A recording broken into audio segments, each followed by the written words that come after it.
direct în coș, să nu le mai lași aruncate lângă pat. Păi pune-le tu în coș dacă tot le ai în mână. Să știi că dacă mai continui așa, data viitoare nu o să le mai găsești, că le arunc direct în gunoi. Și apropo de gunoi, vezi că trebuie dus. Bine, lasă-l acolo la ușă că îl duc eu imediat, în 5 minute. Nu, îl duce acum, că deja începe să miroase. 5 minute, te rog frumos. 5 minute mai este din film. În astea 5 minute te-ai dus și te-ai și întors. Of, bine.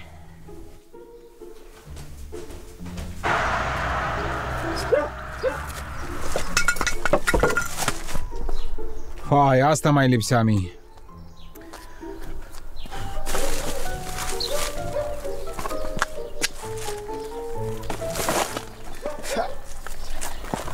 Dar ce-a durat așa mult? Ai pus gunoiul ăla într-o pungă de aia subțirii de-a ta, s-o rupt și l-am împrășteat toată strada. O râs vecinii de mine. Păi dacă nu l-ai dus la timp și s-a adunat mult într-un singur sac, normal că s-a rupt.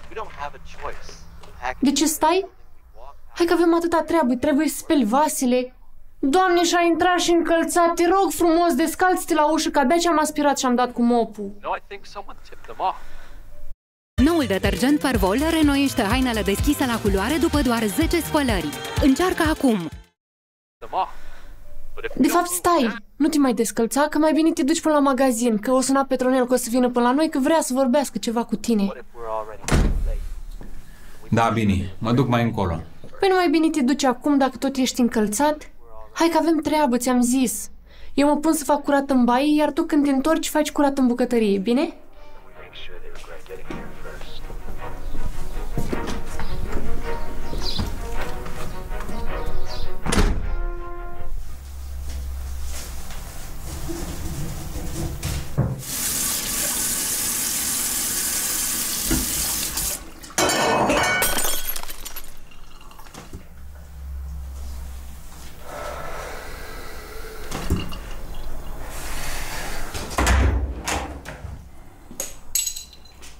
Ce ai făcut? Ei, s-o spart un pahar. Mare chestie. Paharul ăla e din setul nou. O să iau alt pahar. Nu, o să iei alt set de pahare. Bine.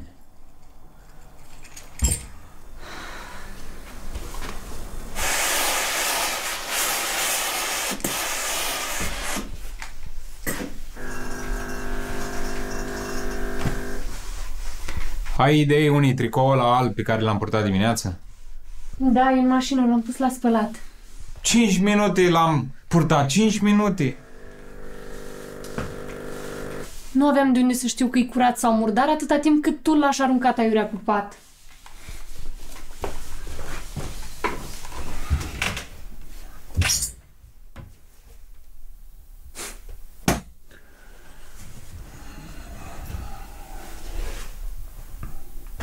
Deci nu pot să cred. Ai un dressing plin cu hainele tale, te-ai băgat și în spațiul meu. 15 cm am și eu, l-ai ocupat și pe ăla. Ce vrei să fac? Ți-am zis că trebuie să cumpărăm un dulap mai mare. Dacă ai încetat să mai comanzi săptămână de pe site-urile ale tale, am avea loc aici în dulap. N-ar mai fi haine așa multe. Înțelegi că nu am cu ce să mă îmbrac. Extraordinar, n-ai cu ce să te îmbraci. Dulapurile alea abia să mai închid. Zbucșite de haine. Și tu n-ai cu ce să te îmbraci. Păi tocmai de asta am comand, că nu am cu ce să mă îmbrac. Și mai ales că în perioada asta sunt reduceri. Nu-i păcat să nu profit de ele?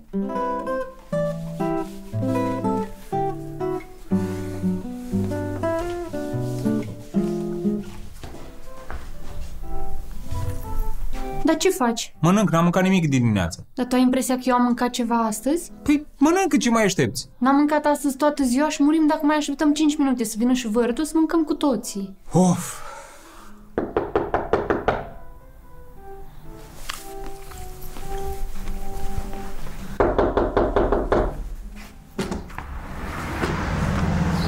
Bună ziua! Salut, salut! Ce faci, bă? Bună, Andreea! Bună!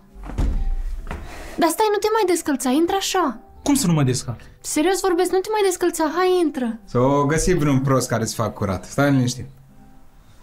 Ha. Cu ce te servesc? Ce bei? O cafea, un suc, un vin, o șampanie, un whisky? O cafea. Tu, Iulian, ce vrei, o apă? Nu, fă-mi și mie o cafea, că am avut o zi splendidă. Cu puțin zală. Ok. Hai, ia și mănâncă, că eu am apucat să mănânc nimic de dimineață. Nu m-am stat cu făcut curat, cu dus gunoiul, cu spălat vase. Te cred. Te înțeleg perfect. Și eu am căutat un pretext și am spus că vin la tine să discutăm ceva important. Doar ca să nu fac curățenie. Fii atent aici. Îi spun lui nevastă mea că ai nevoie de mine săptămâna viitoare 2 zile. Și eu vin și îi spun lui ta că am și eu nevoie de tine 2 zile. Și vedem, plecăm undeva la munte, la pescuit. Ha. Știu eu 2 puicuții.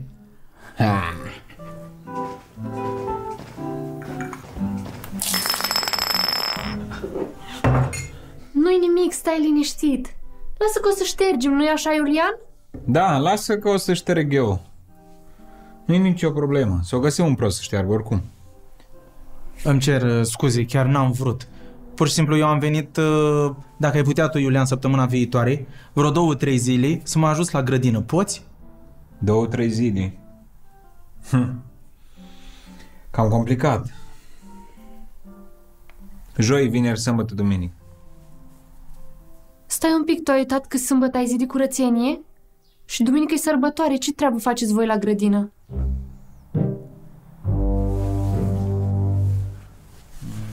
Lasă că vedem noi cum facem. Da, mă scuzați, eu am să plec. O zi bună. Când poți tu, îmi dai un telefon, vă rog. Mă duc să-l conduc pe vărul. Păr mai dens în doar 6 săptămâni? Noul Gliss Full Hair Wonder. Cu cofeină ce stimulează creșterea părului pentru un păr 100% mai puternic. Trăiește viața din plin. Noul Schwarzkopf Gliss Full Hair Wonder. For every you. Datorită capsulei MOI, Advil Ultra Forte începe să acționeze în 10 minute și calmează rapid durerea. Auzi, vărul? Când o să mai facem scheme din astea, mă sun pe mine și vorbim la telefon, nu de față cu nevastă mea. Hai, ai grijă. Ne auzim săptămâna viitoare. Acum sper că n-ai de gând să stai. Fii atent un pic ce mizerii ne-au făcut vârtul. Hai, trece și șterge. Trăiască, mulți ani trăiască, la mulți ani! Nu știu cum s-a nimerit, fraților, să fie acest clip ăsta.